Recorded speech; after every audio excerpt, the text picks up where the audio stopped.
צופים ומאזינים נכבדים, שלום וברכה. היום אנחנו יוצאים לדרך בסייעתא דשמיא עם הסדרה עבודה אישית או עזרה מקצועית. מיסודות האמונה זה האמונה בכוח הבחירה. הקדוש ברוך הוא ציווה אותנו תרי"ג מצוות. זה אומר שבכל מצב בחיים יש לנו כוח הבחירה לבחור, לשמור את המצוות. גם אם זה קשה, גם אם שמתמודדות, ניסיון, יש לנו את כוח הבחירה לבחור את ההתנהגויות שלנו, את התגובות למצבים שונים, את ההתייחסות הפנימית לדברים. כמו שידוע, אין לנו בחירה על מאורעות החיים שלנו, יש לנו בחירה איך להגיב להם. החיים והמוות נתתי לפניך, הטוב והרע, ובחרת בחיים. לכאורה, בכל מצב בחיים יש לי בחירה. הילד בבית יצבן אותי, השכן, החבר לעבודה, ללימוד.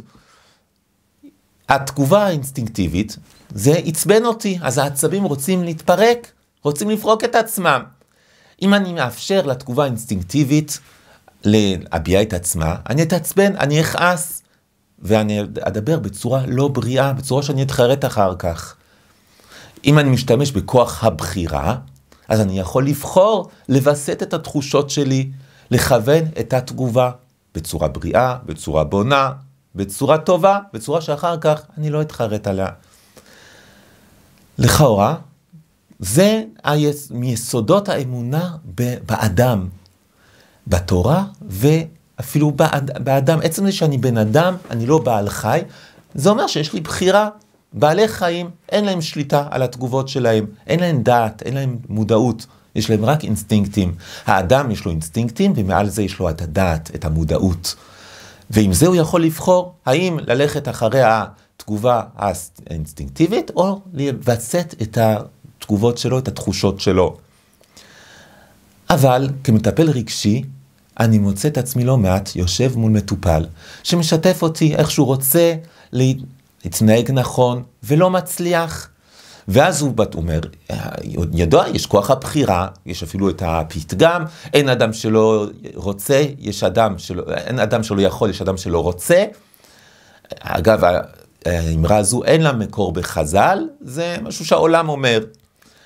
אבל זה מושרש אצל אנשים ככה להגיד את הפתגם הזה, אז לכאורה, אם אני לא מצליח, זה אומר שאני לא רוצה.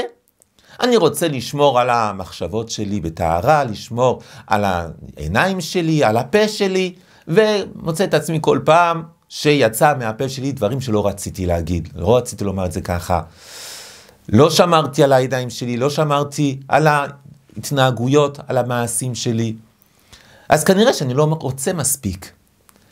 וכשמטופל אומר לי את זה, הוא אומר את זה מתוך תסכול, מתוך האשמה עצמית, אני לא טוב, אני לא בסדר, הנה, אני לא רוצה, אז זה אומר שאני לא בוחר מספיק טוב, אני מספיק רצון, הרי אדם יכול לרצות יותר, יכול לחזק את הרצון, והוא מנסה לחזק את הרצון ולא מצליח, אז שוב, הוא בטוח שכנראה הוא לא מנסה מספיק. ואז אני פעם שואל, מטופל יקר כזה, תגיד לי, אתה אומר לי שאתה לא רוצה מספיק, אבל קצת אתה כן רוצה. מציאות שבאת אליי ואתה מתלונן שאתה לא מצליח. אם לא היית רוצה בכלל, אז גם לא היית מתלונן שאתה לא מצליח, נכון? הוא אומר לי, נכון, אני לא יכול להכחיש את זה, שכן, אני קצת רוצה, אבל כנראה לא מספיק. מיד בצורה ככה מאוד מאוד חזקה, מוסיף את הסיומת הזו. אז אני אומר לו, תגיד לי, יש לי רכב, ונתקעתי בחול. אני לא מצליח להתקדם בנסיעה. אני לוחץ על הדוושה ברמה של 50 קמ"ש, ובמקום להתקדם, הגלגלים מתחפרים יותר עמוק. אם עכשיו אני אלחץ יותר חזק על הדוושה, ברמה של 130 קמ"ש, תגיד לי, מה יקרה? זה יגרום לרכב לצאת? או שהפוך, זה יגרום לו להתחפר עוד יותר עמוק? הוא אומר לי, נכון, כנראה זה יגרום לו להתחפר יותר עמוק. הנה, יש לך פה את התשובה למה שאמרת.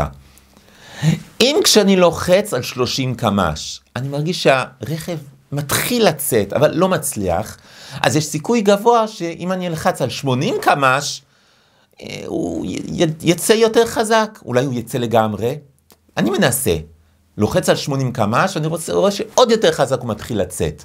אז עכשיו אם אני לחץ על 130, מסתבר שהפעם הרכב יקבל תנופה חזקה, והופ, יהיה מחוץ להתחפות.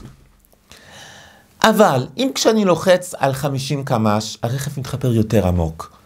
אז מסתבר שכשאני לחץ על 130 קמ"ש, הוא יתחפר עוד הרבה יותר עמוק. אותו דבר בדיוק